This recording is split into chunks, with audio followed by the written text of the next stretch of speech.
నమస్తే, welcome to mid day news. నేను శివాని. బులెటిన్ల ముందుగా హెడ్లైన్స్ చూద్దాం. సిట్ సభ్యులతో వినీత్ బ్రిజ్లాల్ టెలికాన్ఫరెన్స్. అల్లర్లు జరిగిన ప్రాంతాలకు సిట్ అధికారులు.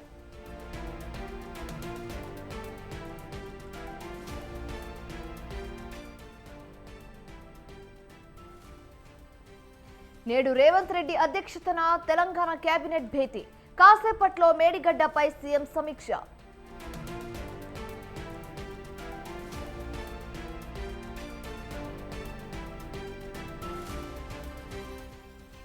సుచిత్రలో భూ వివాదం. తన భూమి కబ్జా చేశారంటూ మల్లారెడ్డి వాగ్వాదం.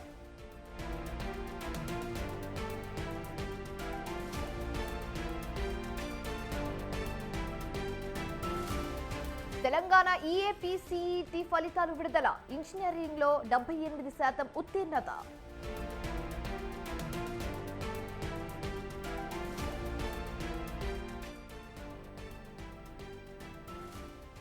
హర్యానాలో ఘోర బస్సు ప్రమాదం. 9 మంది సజీవ దహనం. మృతుల్లో 6 మహిళలు.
ఇవాళ తెలంగాణ కేబినెట్ భేటీ కానుంది. మధ్యాహ్నం 4 గంటలకు మంత్రివర్గ సమావేశం జరగనుంది.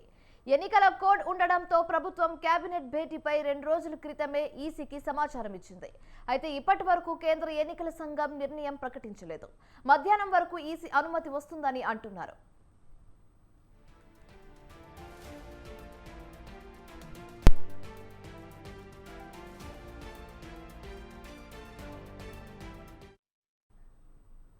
తెలంగాణ కేబినెట్ భేటీపై ఆసక్తి నెలకొంది. దాదాపు 3 నెలల తర్వాత ఇవాళ భేటీ జరగనుంది. మార్చిలో పార్లమెంట్ ఎన్నికల స్కెడ్యూల్ విడుదలతో ఎన్నికల ప్రవర్తన నియమావళి అమల్లోకి వచ్చింది.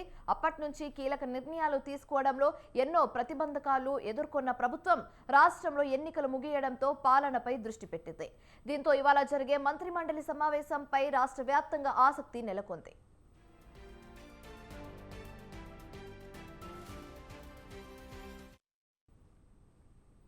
తెలంగాణ మంత్రి మండలి సమావేశం ముఖ్యమంత్రి రేవంత్ రెడ్డి అధ్యక్షతన జరగనుంది. అధికారం చేపట్టిన 100 రోజులకే పార్లమెంట్ ఎన్నికల స్కెడ్యూల్ విడుదల కావడంతో ఇంతకాలం పాలనపై పెద్దగా దృష్టి పెట్టలేకపోయారు సీఎం రేవంత్ రెడ్డి. ఇప్పుడు ఎన్నికల ప్రక్రియ ముగియడంతో సచివాలయంలో మంత్రి మండలి సమావేశం ఏర్పాటు చేశారు. దాదాపు 2 నెలల తర్వాత జరగనున్న ఈ భేటీలో కీలక నిర్ణయాలు తీసుకునే అవకాశం ఉంది. ఇదే అంశానికి సంబంధించి మరింత తాజా సమాచారం మా ప్రతినిధి వేణు లైవ్ ద్వారా అందిస్తారు. వేణు, చెప్పండి, మధ్యాహ్నం వరకు లేదా సాయంత్రం వరకు ఈసీ ఆదేశాలు ఇవ్వడం జరుగుతుందా? ఏమంటారు? ముఖ్యమంత్రి రేవంత్ రెడ్డి నేతృత్వంలో ఈరోజు కేబినెట్ సమావేశం నిర్వహించాలని చెప్పి మొదటగా నిర్ణయించారు. ఇందుకు సంబంధించి ఎలక్షన్ కోడ్ ఉండడంతో ఎన్నికల సంఘానికి కూడా అనుమతి కోరుతూ 2 రోజుల క్రితమే ప్రభుత్వం లేఖ కూడా రాయడం జరిగింది. కేబినెట్ సమావేశం నిర్వహించుకునేందుకు అనుమతించాలి అని చెప్పి కూడా. అయితే రాష్ట్రంలో జూన్ 6 వరకు కూడా ఎన్నికల కోడ్ అనేది అమల్లో ఉంటుంది. అయితే ఈ కోడ్ నేపథ్యంలో ఎలాంటి కొత్త నిర్ణయాలు తీసుకోకుండా మంత్రివర్గం సమావేశం నిర్వహించుకునే పరిస్థితి కూడా ఉంటుంది.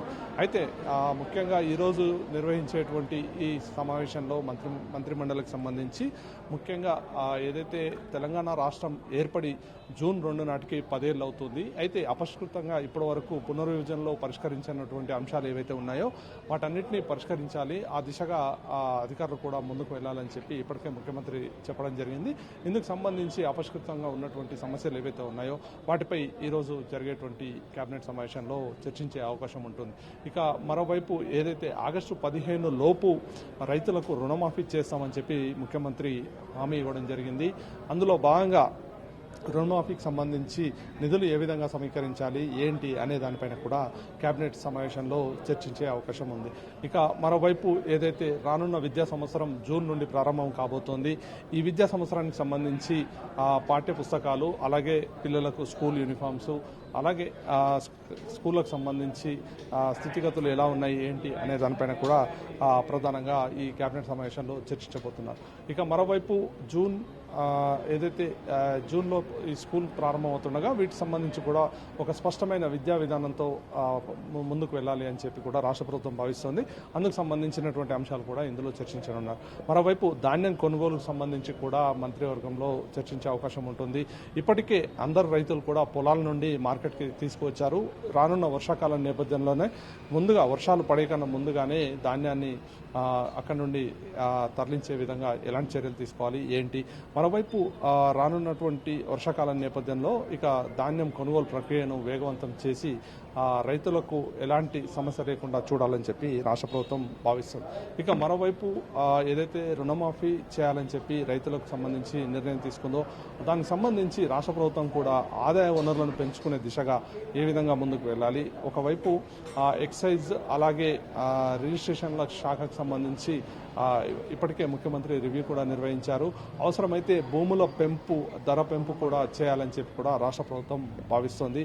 దీనికి సంబంధించి కూడా ఈ కేబినెట్ సమావేశంలో చర్చించే అవకాశం ఉంటుంది. ఇక మరోవైపు ఇరిగేషన్ డిపార్ట్మెంట్ సంబంధించి కుంగిపోయిన మేడిగడ్డ అన్నారం బ్యారేజ్కి సంబంధించి కూడా కేబినెట్ సమావేశంలో చర్చించే అవకాశం ఉంటుంది. ఇప్పటికే నేషనల్ డ్యామ్ సేఫ్టీ అథారిటీ ఒక మధ్యంతర నివేదిక కూడా ఇచ్చింది. అయితే దీనికి సంబంధించి కూడా పూర్తిగా ఏం చేయాలి, ఏ విధంగా ముందుకు వెళ్ళాలి, రానున్నటువంటి ఏదైతే ఖరీఫ్ సీజన్ ఉందో ఆనాటికి ఎలా ప్రిపేర్ చేయాలి ఏంటి అనే దానిపైన కూడా ఈ కాళేశ్వరం ప్రాజెక్టు సంబంధించి కూడా మంత్రివర్గంలో చర్చించే అవకాశం ఉంటుంది. అయితే ఈరోజు 4 గంటలకు కేబినెట్ సమావేశం నిర్వహించాలని చెప్పి రాష్ట్ర ప్రభుత్వం భావిస్తోంది. ఇందుకు సంబంధించి ఇప్పటికే ఎన్నికల సంఘానికి కూడా కోడ్ ఉన్న నేపథ్యంలో అనుమతించాలని చెప్పి లేఖ రాసింది. అయితే ఇప్పటి వరకు ఎన్నికల సంఘం ఎలాంటి నిర్ణయం ప్రకటించలేదు. మధ్యాహ్నం వరకు కూడా క్లారిటీ వస్తుందని చెప్పి ఆశాభావం వ్యక్తం చేస్తుంది.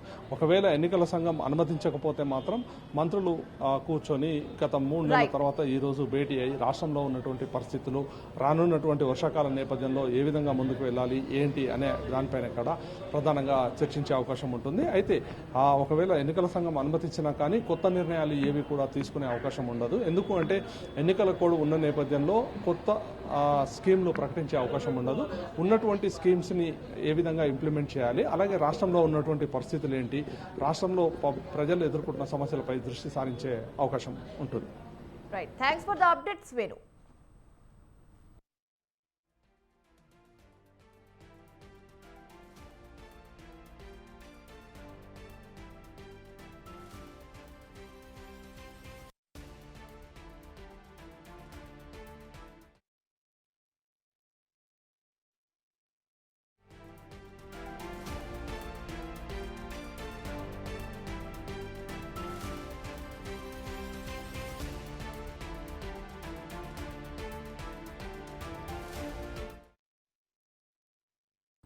బుల్లితెర నటుడు చంద్రకాంత్ ఆత్మహత్యకు పాల్పడ్డాడు.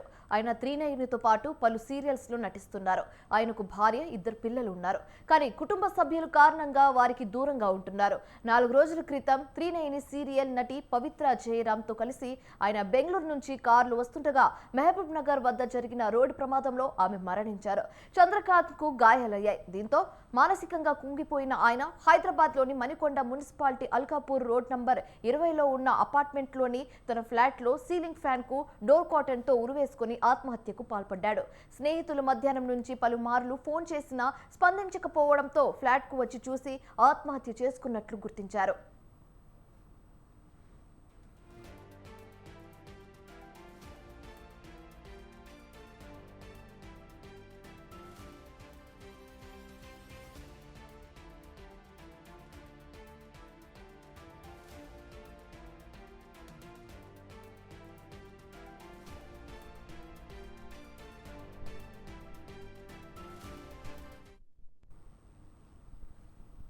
పలు సీరియల్స్ లో నటించిన చందు నటి పవిత్ర దుర్మరణంతో మనస్తాపం చెందినట్లు తెలుస్తుంది. పవిత్రతో చందు 6 ఏళ్లుగా సహజీవనం చేస్తున్నారు. పవిత్ర మృతిని జీర్ణించుకోలేక ఆత్మహత్య చేసుకుని ఉంటారని భావిస్తున్నారు అందరూ. అయితే ఆత్మహత్యకు గల కారణాలపై నార్సింగ్ పోలీసులు దర్యాప్తు ముమ్మరం చేశారు. ఇక ఇదే అంశానికి సంబంధించి మరింత తాజా సమాచారం మా ప్రతినిధి ఉషా చంద్రకాంత్ నివాసం నుంచి లైవ్ ద్వారా అందిస్తారు. ఉషా, చెప్పండి.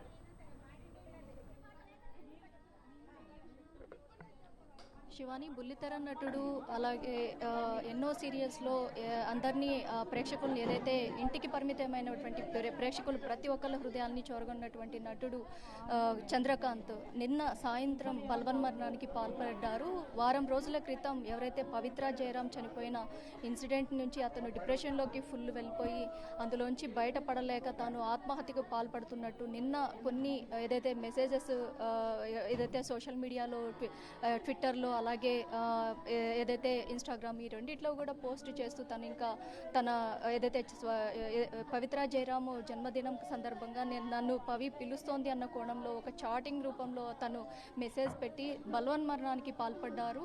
నిన్న ఏదైతే సాయంత్రం జరిగినటువంటి ఈ ఉదంతంతో ఒక్కసారిగా టాలీవుడ్ మొత్తం కూడా ఉలిక్కి పడింది. జయరామ్కి 2015లోనే శిల్ప అనే ఆమెతో వివాహం జరిగింది. వీరికి 8 ఏళ్ల బాబు, 4 ఏళ్ల కుమార్తె కూడా ఉన్నారు. మొత్తం మీద ఈ సంఘటనతో ఇప్పటికే సికింద్రాబాద్లోని తన నివాసం, ప్రస్తుతం మనం తన నివాసం వద్ద ఉన్నాము, విషాద ఛాయలు నెలకొన్నాయి. మొత్తం మృతదేహాన్ని కూడా తరలించే కాసేపట్లో మృతదేహం కూడా ఇక్కడికి వచ్చే అవకాశం ఉంది. ఉస్మానియా హాస్పిటల్లో పోస్ట్ మార్టం అనంతరం మరి కాసేపట్లో చందు మృతదేహాన్ని తన నివాసం వద్దకు చేరుస్తున్నారు కుటుంబ సభ్యులు, అలాగే ఫ్రెండ్స్, అలాగే బంధువులు. మొత్తం మీద ఈ సంఘటనతో తన తల్లి, తన చెల్లి, అలాగే భార్య, పిల్లలు అందరూ కూడా ఈ శోక సముద్రంలోనే నిలిచారు. బంధువులు అలాగే తన తల్లి ఆవేదన మాత్రం వర్ణనాతీతము. 35 ఏళ్ళు కూడా నిండని ముందే 100 ఏళ్ళు తను చాలించాడు అన్న కోణంలో ఇక్కడ ఉన్నటువంటి ప్రతి ఒక్కరూ కూడా కన్నీరు మున్నీరు అవుతున్నారు. 3 జీవితాలు, ఏదైతే తన భార్య శిల్ప, అలాగే పిల్లలు 8 ఏళ్ల పాప, 4 ఏళ్ల బాబు, ఈ 3 జీవితాలని కూడా నడి రోడ్డులో పడేశాడన్న కోణంలో పలువురు కొంతమంది ఇక్కడ ఆగ్రహానికి కూడా గురయ్యారు. మొత్తం మీద ఈ సంఘటన ఏదైతే ఉందో వివాహేతర సంబంధమే దీనికి ప్రధాన కారణంగా చెప్తున్నారు. ఎవరైతే పవిత్ర జయరామ్తో తనకి 6 ఏళ్లగా లాక్డౌన్, ఏదైతే లాక్డౌన్కి ముందు నుంచి కూడా వీరు త్రినయని అనే సీరియల్లో పరిచయం ఏర్పడి ఆ సీరియల్ దగ్గర నుంచి కూడా వీరికి చనువు పెరిగి లాక్డౌన్ అనంతరం పూర్తిగా కంప్లీట్గా కూడా చందు పవిత్ర జయరామ్ నివాసంలోనే ఉండటము, ఏదైతే మణికొండలోని అల్కాపూర్ కాలనీలో ఉన్నటువంటి తన ఫ్లాట్లోనే తను ఉండటం కూడా జరిగింది. మొత్తం మీద తన సోదరి ఇక్కడ ఉన్నారు, తన సోదరితో మాట్లాడే ప్రయత్నం కూడా చేద్దాం. అమ్మ చెప్పండి.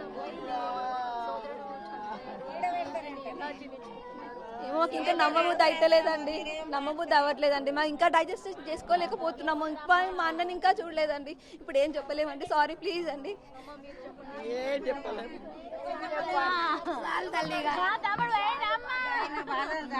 ఇది ప్రస్తుతం అయితే ఈ సందర్భంలో కుటుంబ సభ్యులు కూడా తమ ఆవేదనని ఎక్స్ప్రెస్ చేయలేని విధంగా ఉన్నారు. తమ ఆవేదన వర్ణనాతీతం. ఈ సందర్భంలో మేము ఏది కూడా చెప్పలేము అన్న కోణంలోనే చెప్తున్నారు. మొత్తం మీద ఇక్కడ చూసుకోవచ్చు, ఈ కుటుంబ సభ్యుల ఆవేదన కావచ్చు, బంధువుల ఆవేదన కావచ్చు, ప్రతి ఒక్కరు కూడా కన్నీరు మున్నీరు అవుతున్నారు.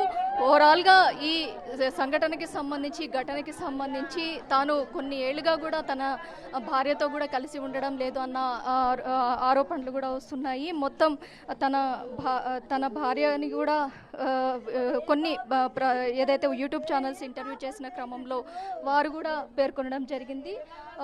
వారికి కూడా తాను చెప్పడం జరిగింది, పవిత్ర జయరామ్ వల్లే తమకు దూరం అయ్యారు అన్న కోణంలో శిల్పా వర్షన్ కూడా చెప్పడం జరిగింది. మొత్తం మీద ఈ సంఘటనకు సంబంధించి అయితే ఇక్కడ తన నివాసం ఏదైతే ఉందో, తనకు సికింద్రాబాద్లోని తన నివాసం ఏదైతే ఉందో ఇక్కడ అంతా కూడా కుటుంబ సభ్యులు, బంధువులు, స్నేహితులు మొత్తం కూడా కన్నీరు సంద్రంలో మునిగారు. మొత్తం ఇక్కడ ఉన్నటువంటి సీరియల్లో యాక్ట్ చేసేటటువంటి చందు ఇంత ఘాతుకానికి పాల్పడతారనేసి మేము అనుకోలేదు అన్న కోణంలోనే పలువురు కూడా చెప్పడం జరిగింది. మరికొన్ని చందుకి పవిత్ర జయరాంతో ఉన్నటువంటి సంబంధానికి గురించి కూడా ఇక్కడ చాలామందికి తెలియదు అన్న కోణంలోనే చెప్తున్నారు. అమ్మ మీరు చెప్పండి, చందుతో ఉన్న సాన్నిహిత్యం ఎలా ఉంది? చందు మీకు ఏమవుతారు? మాకు కొడుకు అవుతాడు. మంచిగానే ఉండేవాడు, ఇక సీరియల్లో పోయి నటించడము అది జరిగేది. బాగానే ఉండేవాడు కానీ ఇంకా రాను అక్కడ ఇక వాళ్ళకి ఫ్రెండ్షిప్ అట్లా ఉండి ఇంతవరకు జరిగింది. బాగానే ఉండేవాడు, అందరితో మంచిగా మాట్లాడుతుండే, మంచిగా ఉంటుండే, మంచిగానే ఉండేవాడు. ఈ మధ్యలో తనతో స్నేహం అట్లా ఉండి వాళ్ళది ఏందో రిలేషన్ మనకు తెలియదు. ఇప్పుడు బయటపడ్డదంతా. ఇప్పుడు ఇట్లా ఉన్నది అని తెలిసి మొన్న ఆమెకు యాక్సిడెంట్ అయినప్పుడు ఇదంతా బయటపడ్డది. ఇన్ని రోజులు వాళ్ళు కూడా లోపల ఎందుకులే మంచిగా అవుతాడేమో బాగుంటాడేమో అని అనుకున్నారు. తీరా అట్లా మరి ఆమెకు యాక్సిడెంట్ అయ్యి మరి ఆమె మరణించడం వల్ల అట్లా ఈయన మొత్తం డిప్రెషన్లోకి వెళ్ళిపోయిండు. ఇంకా ఏమనుకున్నాడో మరిగా అతను. వాడు మా తమ్ముడు అండి. వాడు ఎంత మంచోడో మాకు తెలుసు. వాడు ఇంత ధైర్యవంతుడు ఇట్లా చేసుకుంటాడని మేము ఎప్పుడూ ఊహించలేదు. వాడి గురించి తలుచుకుంటేనే ఏడుపు వస్తుంది. వాడు అందట్లో బాగుంటాడు, ఫ్రెండ్షిప్ సర్కిల్ బాగుంది, అన్నీ బాగున్నాయి. వాడికి బ్యాడ్ హ్యాబిట్స్ అంటూ ఏమీ లేవు. ఈ ఒక్క ప్రేమ అన్న ఈ పవిత్ర వల్ల మా తమ్ముడు ఇదైపోయిండు. మా తమ్ముడు మాకు దూరం అయిపోయింది. ఇప్పుడు మేము చెప్పుకోలేని పరిస్థితి అండి. ఇప్పుడు మాకు మా తమ్ముడికి చిన్న పిల్లలు ఉన్నారు. వాడి పిల్లల ముఖం చూసి కూడా ఇది చేసుకోలేకపోయిండు వాడు. మా తమ్ముడు చాలా మంచివాడు అండి, మేము చెప్పలేము. వాడి ప్రేమ గల్ల మంచివాడు, చెప్పలేకపోతున్నామండి. తమ్ముడు పెద్ద నాన్న కూతురు మాట్లాడలేను.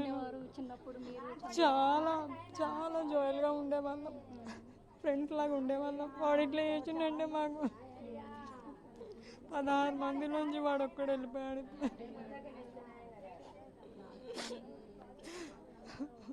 చెప్పలేను, నేను మాట్లాడలేను. ఓకే అమ్మ, మొత్తం మీద కుటుంబ సభ్యులు ప్రతి ఒక్కరూ కూడా కన్నీరు మున్నీరు అవుతున్నారు. ఎవరైతే తన భార్య ఉన్నారో, భార్య ఇక్కడ ఇప్పటికే శోకసంద్రంలో ఉన్నారు. చూడొచ్చు భార్య శిల్ప, తన బాధ వర్ణనాతీతం అనేసి చెప్పాలి. ఎందుకంటే ఒక వివాహేతర సంబంధం నిండు జీవితాన్ని బలి తీసుకునిందే కాకుండా 3 జీవితాలని నడి రోడ్డున పడేసింది పాప. డాడీ ఎలా ఉండేవాళ్ళమ్మా మీతో? చాలా మంచిగా ఉండేవాళ్ళు. ఇప్పుడు మాతో మంచిగా మాట్లాడాలి, కొంచెం ప్రేమ చూసుకుంటాడు అంతే. ఇది పాప చందు గారి పాప, అలాగే బాబు 4 years బాబు. చెప్పు నాన్న, డాడీ ఎలా ఉండేవాడు నీతో? డాడీ ఎలా ఉండేవాడు? ఉన్నారు, ఎలా ఉన్నారు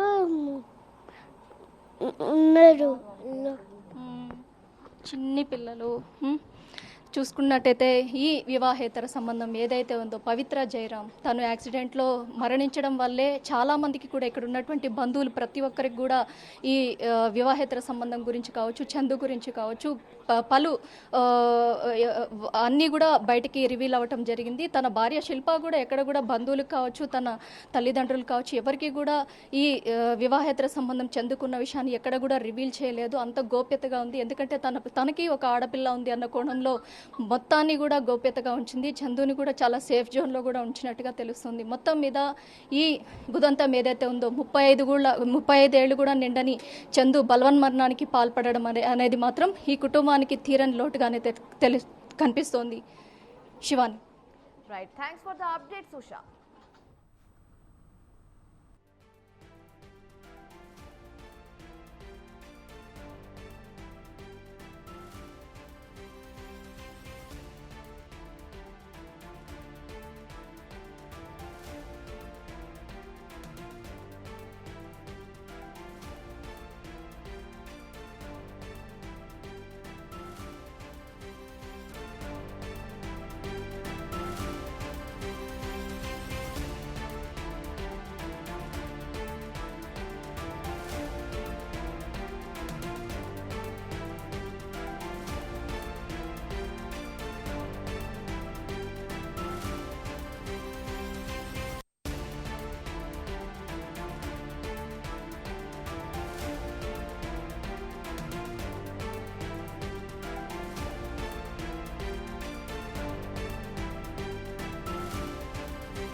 మా జాగల మమ్మల్ని ఆపుతారు. మా జాగల వాడు వచ్చి కబ్జా పెట్టేగాడు. మా జాగల కబ్జా పెడితే వాడు వీళ్ళు ఆపుతున్నారు. ఇప్పుడు ఎంత దౌర్జన్యమా ఇది? మా డాక్యుమెంట్ చూడు, మా డాక్యుమెంట్ మా రేపు కలుపుతున్నారు. వాడు వేస్తే ఊపుకుంటావు.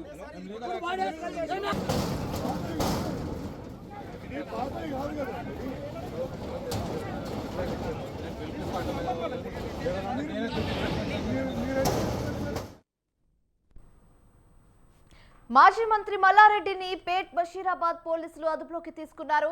అనంతరం పేట్ బషీరాబాద్ పోలీస్ స్టేషన్ కు తరలించారు.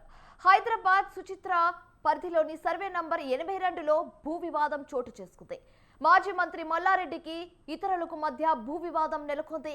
ఈ క్రమంలో తమ భూమిని కబ్జా చేశారంటూ ఎమ్మెల్యే మల్లారెడ్డి ఆగ్రహం వ్యక్తం చేశారు. భూమి చుట్టూ అక్రమంగా ఫెన్సింగ్ వేయించారని, దానిని తొలగించాలని అనుచరులను ఆదేశించారు. ఈ క్రమంలో ఉద్రిక్తత చోటు చేసుకుంది. పోలీసులు రంగప్రవేశం చేసి వివాదంలో ఉన్న భూమిలో ఘర్షణకు దిగొద్దని సర్ది చెప్పే ప్రయత్నం చేశారు.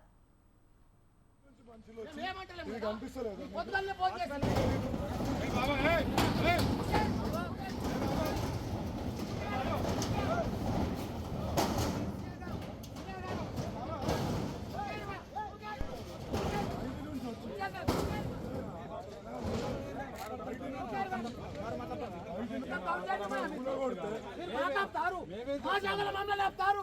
మా జాగల వాడు వచ్చి కబ్జా పెట్టేగాడు. మా జాగల కబ్జా పెడితే వాడు వీళ్ళు ఆపుతున్నారు. ఇప్పుడు ఎంత దౌర్జన్యమా ఇది? మా డాక్యుమెంట్ చూడు, మా డాక్యుమెంట్ మా రేపు కలుపుతున్నారు.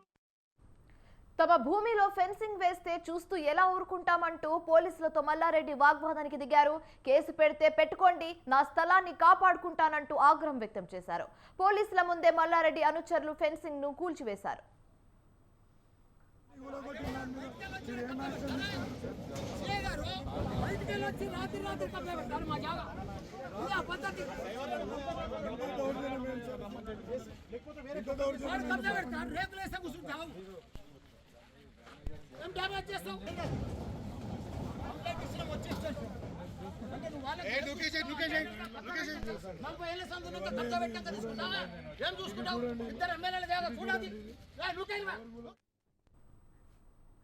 గతంలో ఈ భూమి తమదేనంటూ 15 మంది వచ్చారు. 400 గజాల చొప్పున 1.11 ఎకరాల భూమిని కొన్నామని తెలిపారు. కోర్టు కూడా తమకు అనుకూలంగా తీర్పు ఇచ్చిందని 15 మంది తెలిపారు. స్థలంపై కోర్టు ఆర్డర్ ఉందన్న ఎలాంటి గొడవలు చేయవద్దని ఇరు వర్గాలకు పోలీసులు సర్ది చెప్పారు. సమస్యను సామరస్యంగా పరిష్కరించుకోవాలని ఇరు వర్గాలకు పోలీసులు సూచించారు.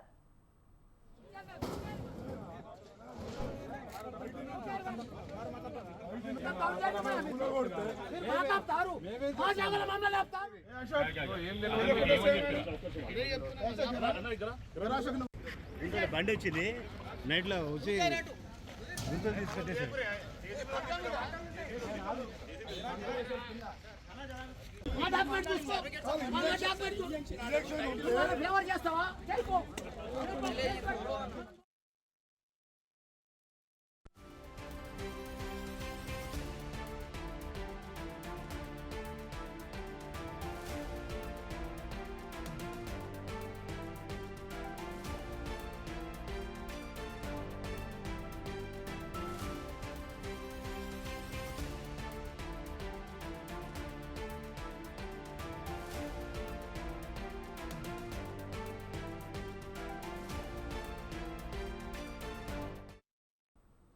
తెలంగాణలో ఇంజనీరింగ్, అగ్రికల్చర్, ఫార్మసీ కోర్సుల్లో ప్రవేశాలకు నిర్వహించిన ఈఏపీ సెట్ ఫలితాలు విడుదలయ్యాయి. ఫలితాలను విద్యాశాఖ ముఖ్య కార్యదర్శి బుర్ర వెంకటేశం విడుదల చేశారు. ఇంజనీరింగ్ విభాగంలో 2,40,618 మంది విద్యార్థులు, అగ్రికల్చర్, ఫార్మసీ విభాగాల్లో 91,633 మంది విద్యార్థులు హాజరయ్యారు. ఇంజనీరింగ్ లో మొదటి 2 ర్యాంకులు ఏపీ విద్యార్థులు సాధించడం విశేషం. తెలంగాణ నుండి వెబ్సైట్ లో చూస్తే ఆంధ్రప్రదేశ్ నుండి మన తెలంగాణ నుండి 89,080 మంది రిజిస్టర్ చేసుకుని 81,379 మంది రాశారు. తర్వాత ఆంధ్రప్రదేశ్ నుండి 81,379 మంది రాసి ఇది తెలంగాణ నుండి వెబ్సైట్ లో చూస్తే ఆంధ్రప్రదేశ్ నుండి మన తెలంగాణ నుండి 89,080 మంది రిజిస్టర్ చేసుకుని 81,379 మంది రాశారు. తర్వాత ఆంధ్రప్రదేశ్ నుండి 81,379 మంది రాసి ఇది తెలంగాణ నుండి. వెబ్సైట్ లో చూస్తే ఆంధ్రప్రదేశ్ నుండి తెలంగాణ నుండి 89,080 మంది రిజిస్టర్ చేసుకుని ఇంజనీరింగ్ లో మొదటి ర్యాంకు ఎస్ జ్యోతిరాదిత్య, 2వ ర్యాంక్ హర్ష, 3వ ర్యాంక్ రిషిశేఖర్ శుక్లా, 4వ ర్యాంక్ సందేశ్, 5వ ర్యాంక్ సాయి యశ్వంత్ రెడ్డి సాధించారు.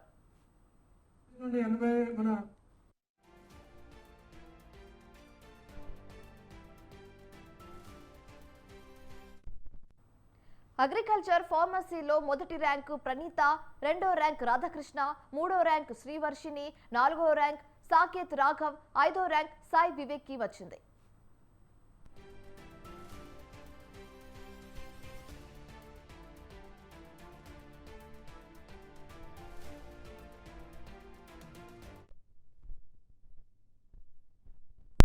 మళ్ళీ ట్విట్టర్ లో యాక్టివ్ అయ్యారు. గతంలో అల్లు అర్జున్ ను ఉద్దేశిస్తూ చేసిన ట్వీట్ ను తొలగించారు.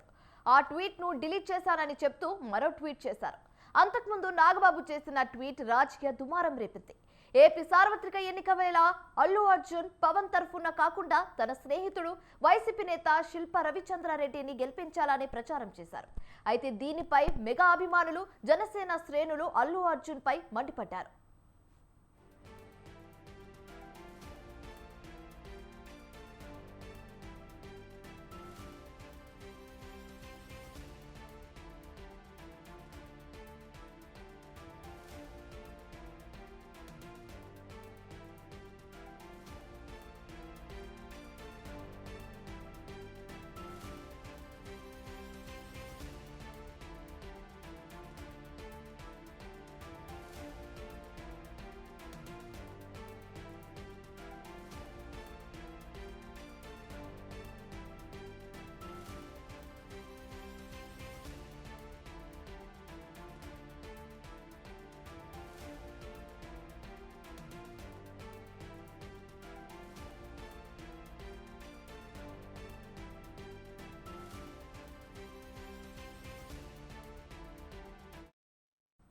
జనసేన నేత నాగబాబు మళ్ళీ ట్విట్టర్ లో యాక్టివ్ అయ్యారు.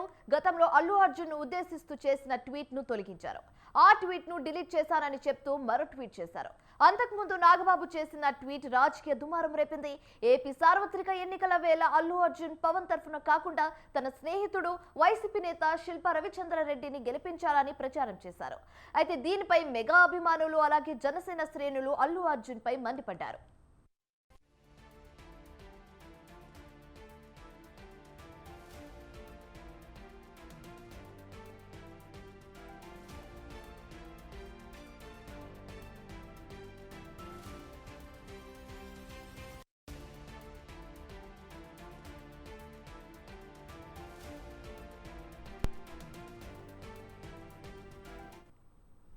నంద్యాలలో అల్లు అర్జున్ పర్యటనను ఉద్దేశిస్తూ నాగబాబు ఆసక్తికర ట్వీట్ చేశారు. మాతో ఉంటూ ప్రత్యర్థులకు పనిచేసేవాడు మావాడైనా పరాయివాడే, మాతో నిలబడే పరాయివాడైనా మావాడే అని ట్వీట్ చేశారు. అది కాస్త వైరల్ అయింది. ఇది తీవ్ర దుమారం రేపడంతో ట్వీట్ ను డిలీట్ చేశారు నాగబాబు.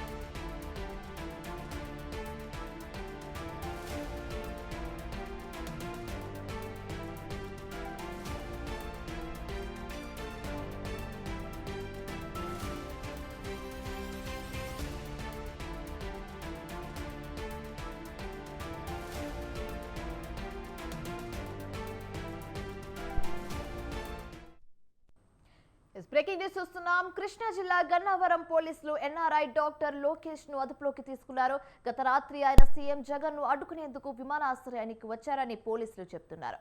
రాత్రి ఢిల్లీ వెళ్లేందుకు ఆన్లైన్ లో టికెట్ బుక్ చేసుకున్నారని, దాని ప్రింట్ కోసం విమానాశ్రయానికి వచ్చినట్లు లోకేష్ చెప్పారు. అయితే ఈ నేపథ్యంలోనే ఆయనకు ఛాతీ నొప్పి రావడంతో విజయవాడ ఆయుష్ హాస్పిటల్ కు తరలించి చికిత్స అందిస్తున్నారు.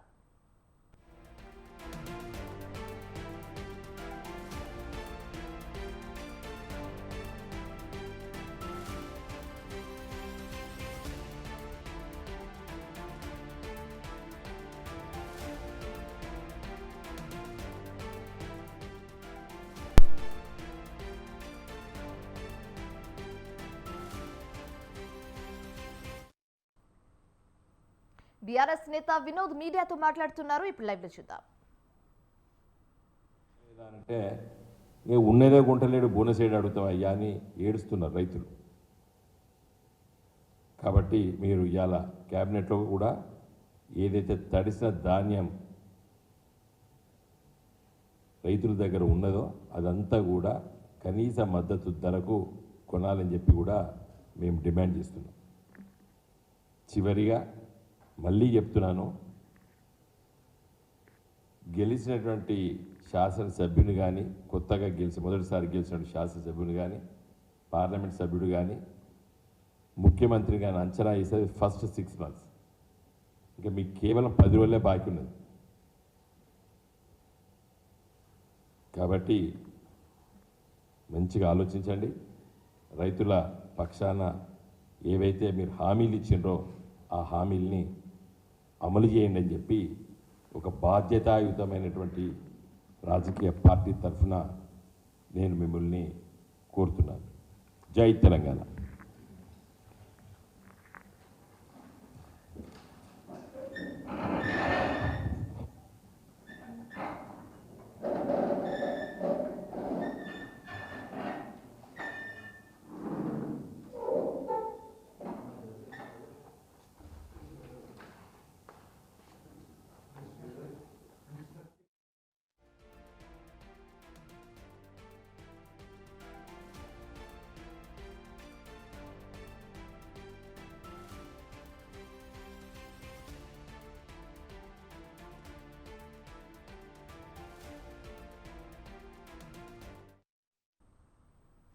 ఎన్నికలు అంటేనే పోలీసులకు సవాలుగా మారే కొన్ని సమస్యాత్మక ప్రాంతాలు ఉంటాయి. పోలింగ్ జరగడానికి కొన్ని నెలల ముందే సమస్యాత్మక ప్రాంతాల్లో తీసుకోవాల్సిన జాగ్రత్తలు, భద్రతా చర్యలు గురించి అనేక సమావేశాలు నిర్వహించి కార్యాచరణను రూపొందిస్తారు. ఎన్నికల సమయం దగ్గర నుంచే కాకుండా నిరంతరం వివాదాస్పదంగా ఉన్న తాడిపత్రిలో అయితే ఈ తరహా ఘటనలు ఊహించదగినవి. అయినా తాడిపత్రి అల్లర్లను అరికట్టడంలో పోలీసులు ఏమాత్రం ఫలించలేకపోయారు. అందుకు గాను ఈసీ అనంతరం ఎస్పీ అమిత్ పై చర్యలు తీసుకుంది.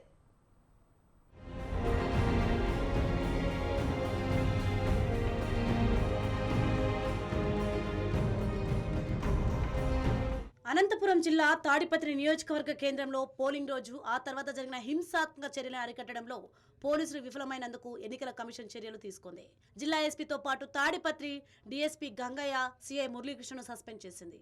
తాడిపత్రిలో టీడీపీ, వైసీపీ వర్గీయులు పోలింగ్ రోజున పరస్పరం రాళ్ల దాడులు చేసుకున్నారు. వైసీపీ వర్గీయులు టీడీపీ నాయకుల ఇళ్లపై దాడులు చేశారు. మాజీ ఎమ్మెల్యే జేసీ ప్రభాకర్ రెడ్డి నివాసానికి వెళ్లి ఫర్నిచర్ ధ్వంసం చేశారు. టీడీపీ నాయకుడు సూర్యముని ఇంటిపై సైతం దాడి చేశారు.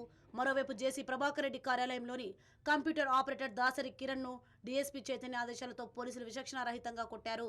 తీవ్రంగా గాయపడ్డ బాధితులు ఆసుపత్రి పాలయ్యాడు. ఈ ఘటనపై కేంద్ర ఎన్నికల కమిషన్ సీరియస్ అయింది.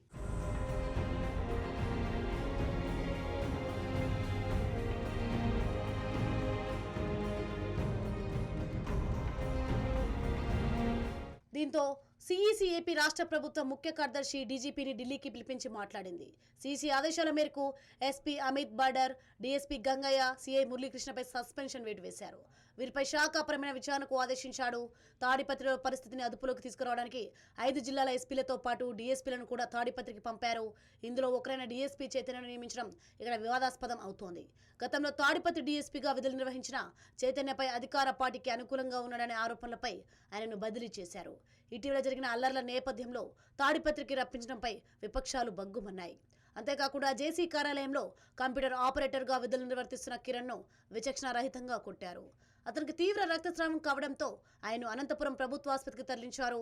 ఈ ఘటనపై టీడీపీ నాయకులు ఆయన వ్యవహార శైలిపై తీవ్ర ఆగ్రహం వ్యక్తం చేశారు. డీఎస్పీ చైతన్యపై శాఖాపరమైన చర్యలు తీసుకోవాలని డిమాండ్ చేశారు.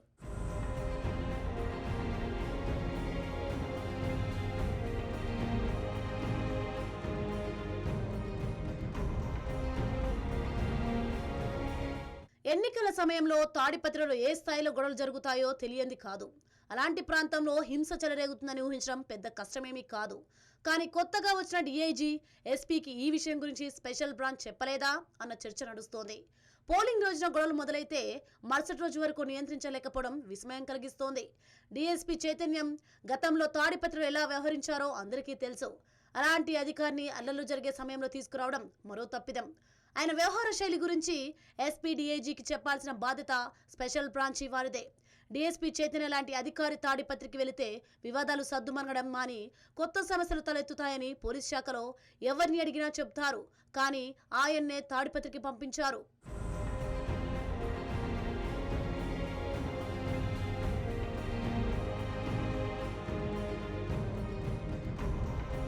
రెండు పార్టీల గొడవల్లో ఎవరెవరు పాల్గొన్నారో గానీ సంబంధమే లేని వ్యక్తులు పారిపోవాల్సి వస్తోంది. రాజకీయ నేపథ్యం ఉన్న ప్రతి ఒక్కరూ అజ్ఞాతంలోకి వెళ్తున్నారు. తాడిపత్రి పట్టణంలోని వైసీపీ టీడీపీ నాయకులు కార్యకర్తలకు పోలీసు కేసుల భయం పట్టుకుంది. 2 రోజులుగా కేంద్ర బలగాలు పట్టణంలో నాయకుల ఇళ్ల వద్దకు వెళ్లి ఆరా తీస్తున్నాయి. చుట్టుపక్క మండలాల్లోనూ తనిఖీలు పెంచారు. దీంతో ఎవరికి వారు బ్యాగులు సర్దుకొని అజ్ఞాతంలోకి వెళ్లిపోతున్నారు. సీసీ ఫుటేజ్ ఆధారంగా పోలీసులు గొడవల్లో పాల్గొన్న వారిని గుర్తిస్తున్నారు. వరుసగా అరెస్ట్ చేస్తున్నారు. దీంతో నాయకుల్లో వణుకు పుడుతోంది. పోలీసుల కంట పడకుండా తోటలు కొండలో తలదాచుకుంటున్నారు. వారికి 3 పూటలా భోజనం సమకూర్చలేక మహిళలు ఇబ్బందులు పడుతున్నారు. గతంలో ప్రబోధానంద ఆశ్రమం వద్ద జరిగిన గొడవలకు సంబంధించిన కేసులో వందల సంఖ్యలో నిందితులను చేర్చారు. కేసులు నమోదు చేసి జైలుకు పంపించారు. ఈ కేసు ఇప్పటికీ నడుస్తోంది. దీంతో తాజా గొడవల్లో తమ పేరు ఎక్కడ చేరుస్తారోనని పలువురు ఆందోళన చెందుతున్నారు.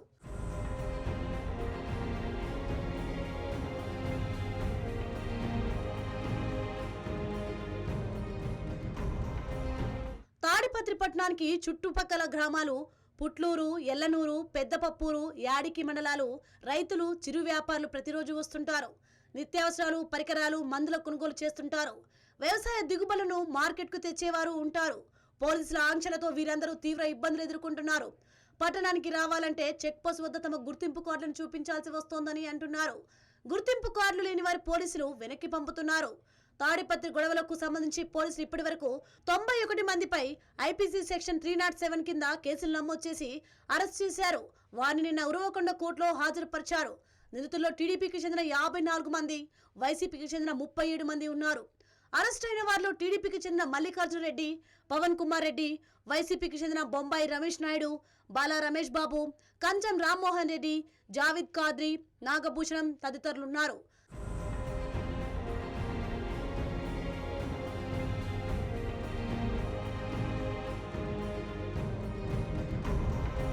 ఏపీలో సార్వత్రిక ఎన్నికలు రణక్షేత్రాలు తలపించాయి. దాళ్లతో నేతలతో ప్రత్యర్థులను భయం భ్రాంతులకు గురి చేశారు. పలు ప్రాంతాల్లో ఇప్పటికీ 144 సెక్షన్ అమల్లో ఉంది.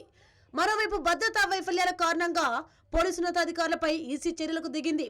కేంద్ర బలగాల సహాయంతో పోలీసులు దాడులకు పాల్పడ్డ వారిని అరెస్ట్ చేస్తున్నారు.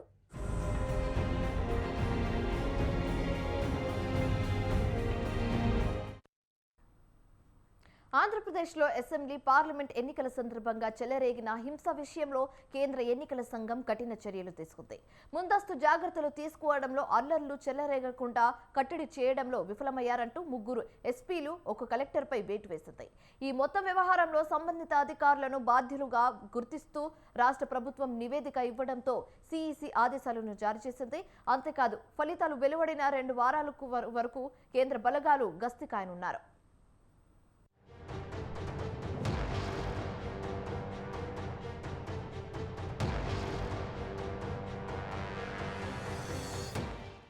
క్షణక్షణం భయం భయం, ఏం జరుగుతుందోనన్న ఉత్కంఠ, ఎవరిపై ఎవరు దాడులు చేస్తారోనన్న ఆందోళన. ఆంధ్రప్రదేశ్లో అసెంబ్లీ, పార్లమెంట్ ఎన్నికల వేళ పల్నాడు జిల్లాలోని మాచర్ల, నర్సరావుపేట, తాడిపత్రి ఇలా చెప్పుకుంటూ వెళితే పలుచోట్ల తీవ్ర ఉద్రిక్త పరిస్థితులు, ఘర్షణ వాతావరణం నెలకొంది.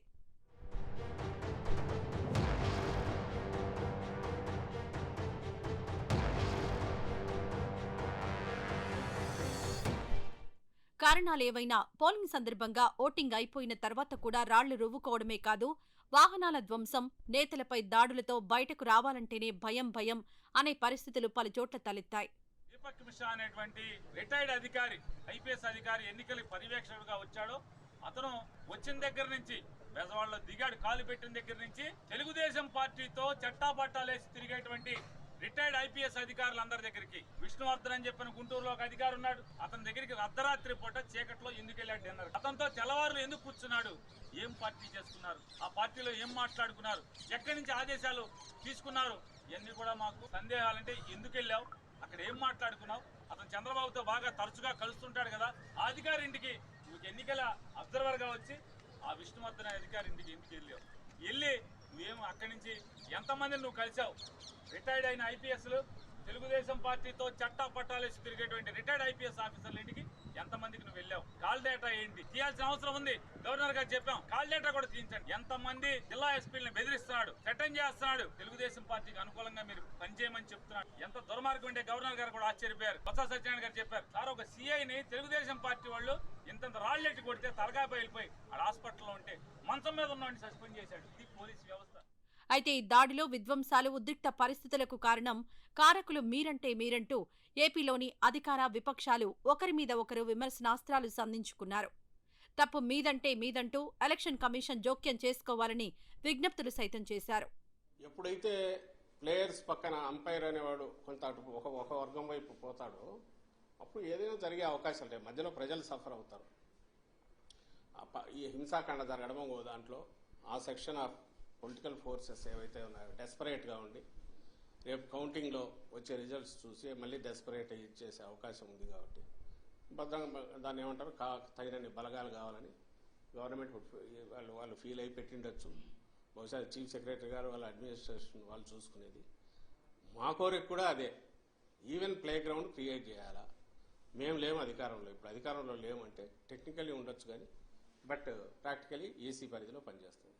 కాబట్టి మేము ఫర్వెంట్ రిక్వెస్ట్ అండ్ ఖచ్చితమైన డిమాండ్ ఏంటంటే ఎలక్షన్ కమిషన్ ఆబ్జెక్టివ్గా పనిచేసి ఒక సెక్షన్కు మాత్రమే కొమ్ముకు వస్తున్న ఒక రాజకీయ శక్తి కంటే టీడీపీ ఆ కూటమి కొమ్ము కాస్తున్న ఎన్నికల కమిషన్ వర్గాలు కానీ అధికారులు కానీ ఎవరు అంటే వాళ్ళను పక్కన పెడితే everything will fall in line, set right అవుతుంది. పోలింగ్ సందర్భంగా రాష్ట్రంలోని కొన్ని చోట్ల జరిగిన ఘర్షణలు, అల్లర్లపై కేంద్ర ఎన్నికల సంఘం సీరియస్గా స్పందించింది. ఏపీ సీఎస్తో పాటు డీజీపీ వ్యక్తిగతంగా హాజరై వివరణ ఇవ్వాలంటూ ఆదేశించింది. దీంతో హస్తన వెళ్లిన Andhra Pradesh CS Jawahar Reddy, DGP Harish Kumar Gupta, CEC Rajiv Kumar, కమిషనర్లు జ్ఞానేష్ కుమార్, సుఖ్బీర్ సింగ్ సంధుల ముందు హాజరయ్యారు.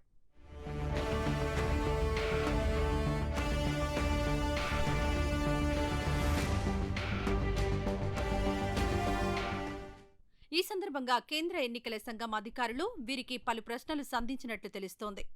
రాష్ట్రంలో ఎన్నికల సందర్భంగా కొన్ని ప్రాంతాల్లో చెలరేగిన హింసకు, అల్లర్లకు బాధ్యులెవరు? రాష్ట్రంలో 14 సమస్యాత్మక ప్రాంతాలు గుర్తించినా అక్కడ అల్లర్లు జరిగే అవకాశాలుంటాయని హెచ్చరించినా వాటిని అరికట్టే విషయంలో ఎలాంటి ముందస్తు జాగ్రత్త చర్యలు తీసుకున్నారు లాంటి ప్రశ్నలు సంధించి సీఎస్ డీజీపీ నుంచి వివరాలు సేకరించారు. మరి నిమ్మకం పరిస్థితిలో వెంటనే మరి గవర్నర్ గారు నిర్మాణం అవ్వమని రాజ్యాంగాన్ని రక్షించాల్సిన బాధ్యత మీ మీద ఉంది. అందుకని ఎవరైతే దీపక్ మిశ్రా ఉన్నారో వారిని తక్షణమే ఈ ప్రాసెస్ నుంచి వైదొలిగించి మంచి అధికారిని దేశంలో ఎవరినైనా ఇవ్వండి. మేము రేపు ఎన్నికల్లో గెలవబోతా ఉన్నాం. ఆంధ్రప్రదేశ్లో జగన్మోహన్ రెడ్డి గారి మీద ప్రజలు అంచెలంచెల విశ్వాసంతో ఉన్నారు. కానీ భయప్రాంతులు చేసి ఎన్నికల్లో మా మీద ఎన్నికలు అయిపోయిన తర్వాత మా నాయకుల్ని మరి ఇళ్లలో గొడవలు చేయించడం, దాడులు చేయించడం, అఘాయిత్యాలు చేయించడం ఎంత మరి రాజ్యాంగబద్ధంగా ఉందో ఆలోచించమని తక్షణమే మీరు ఇన్వాల్వ్ అవ్వమని మేము కోరటం జరిగింది. AP CS Jawahar Reddy, DGP Harish Kumar Gupta నుంచి తీసుకున్న వివరాలు పరిశీలించిన కేంద్ర ఎన్నికల సంఘం పల్నాడు, అనంతపురం, తిరుపతి జిల్లాలకు సంబంధించి మొత్తం 16 మంది అధికారులపై కొరడా జలిపించింది. బదిలీ వేటు పడిన వారిలో పల్నాడు జిల్లా కలెక్టర్ శివశంకర్ ఉన్నారు. అలాగే పల్నాడు ఎస్పీ బిందు మాధవ్, అనంతపురం ఎస్పీ అమిత్ బర్ధర్పై సస్పెన్షన్ వేటు వేసింది. తిరుపతి ఎస్పీ కృష్ణకాంత్ పటేల్ను బదిలీ చేసింది. వేటు పడిన వారిలో ఒక కలెక్టర్, 3 ఎస్పీలతో పాటు పల్నాడు జిల్లాకు చెందిన Gurazala DSP Pallapuraju, Narsaraopet DSP VSN Varma ఉన్నారు.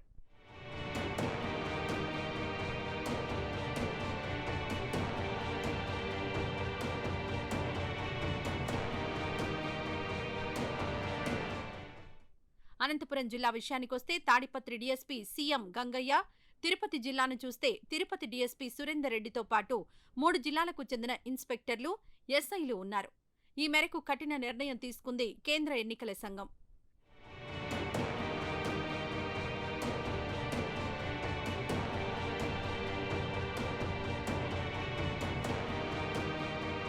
ఈ 16 మందిపై శాఖాపరమైన విచారణ జరిపించాలని ఆదేశించింది సీఈసీ.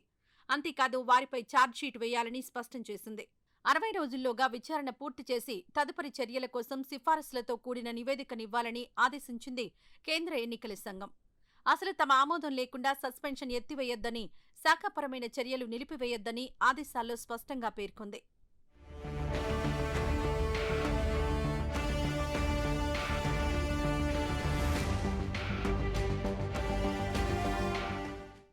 మరోవైపు ఫలితాల అనంతరం కూడా పలుచోట్ల హింస చెలరేగే అవకాశం ఉందని ఆందోళన వ్యక్తం చేశారు ఎన్నికల సంఘం అధికారులు. దీంతో రాష్ట్రంలో ఉన్న 25 కంపెనీల కేంద్ర సాయుధ బలగాలను ఫలితాలు వెలువడిన 2 వారాల వరకు కొనసాగించాలని కేంద్ర హోంశాఖను సైతం ఆదేశించింది సీఈసీ.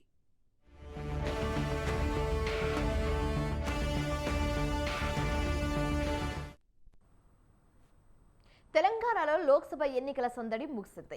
ఇక త్వరలోనే స్థానిక సంస్థల ఎలక్షన్ హడావిడి ప్రారంభం కానుంది. దీంతో జూన్ 4 తర్వాత అన్ని పార్టీలు స్థానిక ఎన్నికలపై దృష్టి పెట్టనున్నాయి. మరోవైపు రాష్ట్ర ఎన్నికల సంఘం సైతం ఈ దిశగా ప్రయత్నాలు మొదలుపెట్టింది. బ్యాలెట్ బాక్సులను సిద్ధం చేస్తోంది.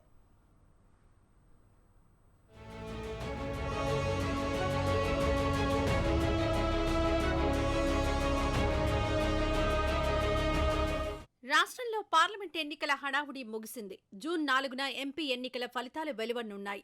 ఏ పార్టీ పైచేయి సాధించింది, ఏ పార్టీ ఎంపీ ఎన్నికల్లో విఫలమైంది అన్నది అతి త్వరలోనే తేలిపోనుంది.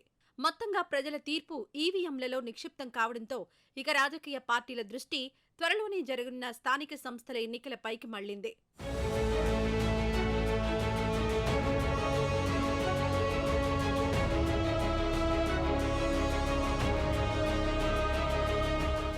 పార్లమెంట్ ఎన్నికల ప్రచారం సందర్భంగా స్థానిక నేతలను ఆకట్టుకునేందుకు అన్ని పార్టీల నేతలు స్థానిక పార్టీ శ్రేణులకు లోకల్ ఎలక్షన్లలో అవకాశాలిస్తామని హామీలిచ్చాయి. దీంతో పలువురు ఆశావహులు సిద్ధమవుతున్నారు. అటు రాష్ట్ర ఎన్నికల సంఘం సైతం స్థానిక సంస్థల ఎన్నికల నిర్వహణకు ఇప్పటికే సన్నద్ధమవుతోంది. వార్డు సభ్యులు, సర్పంచులు, ఎంపీటీసీలు, జడ్పీటీసీలకు సంబంధించి ఆయా స్థానాల వారీగా రిజర్వేషన్ల వివరాలను ఇప్పటికే పంచాయతీరాజ్ శాఖ ద్వారా సేకరించింది. పోలింగ్ సిబ్బందిని ఎంపిక చేసి శిక్షణ ఇచ్చింది. బ్యాలెట్ బాక్సుల్ని సైతం సిద్ధం చేస్తోంది.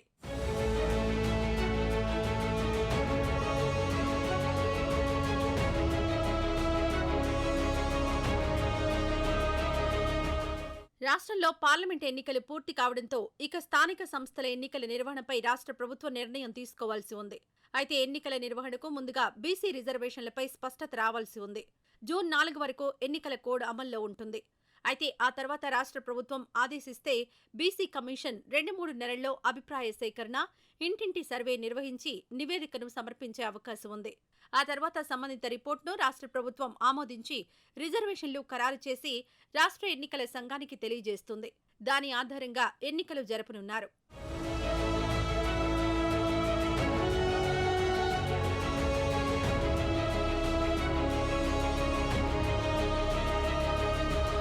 స్థానిక సంస్థల ఎన్నికల నిర్వహణ భారీ ప్రక్రియనని చెప్పాలి. తెలంగాణలో మొత్తం 12,814 గ్రామ పంచాయతీలు, 88,682 వార్డులున్నాయి. 620 జడ్పీటీసీ స్థానాలు, 6,473 ఎంపీటీసీ స్థానాలున్నాయి. అయితే గ్రామ పంచాయతీల్లో ఎన్నికలు పార్టీ రహితంగా నిర్వహిస్తారు. జడ్పీటీసీ, ఎంపీటీసీ ఎన్నికలు మాత్రం పార్టీ గుర్తుతో జరుపుతారు. హైదరాబాద్ మినహా తెలంగాణ అంతటా స్థానిక ఎన్నికలు జరగనున్నాయి. వార్డులు, గ్రామ పంచాయతీల ఎన్నికలు ఒకసారి, ఎంపీటీసీ, జడ్పీటీసీ ఎన్నికలు మరోసారి జరపాలి. ఉప సర్పంచులకు పరోక్ష ఎన్నికలుంటాయి. మండల పరిషత్, జిల్లా పరిషత్ అధ్యక్ష, ఉపాధ్యక్ష ఎన్నికలు జరిపిన తర్వాత ఈ ప్రక్రియ పూర్తవుతుంది.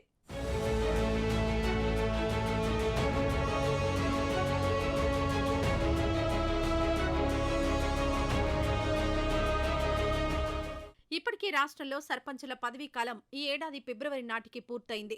ఎంపీటీసీ, జడ్పీటీసీ సభ్యుల పదవీకాలం జూలై 3న ముగియనుంది. దీంతో ఆలోపు ఎన్నికలు పూర్తి చేస్తే కొత్త సభ్యులు, పాలక వర్గాలు బాధ్యతలు చేపడతాయి. అప్పటిలోగా ఎన్నికలు జరగకపోతే మండల జిల్లా పరిషత్లకు సైతం ప్రత్యేక అధికారులను నియమించాల్సి ఉంటుంది. ఇవి ఇప్పటివరకు ఉన్న updates. For more updates keep watching స్వతంత్ర టీవీ.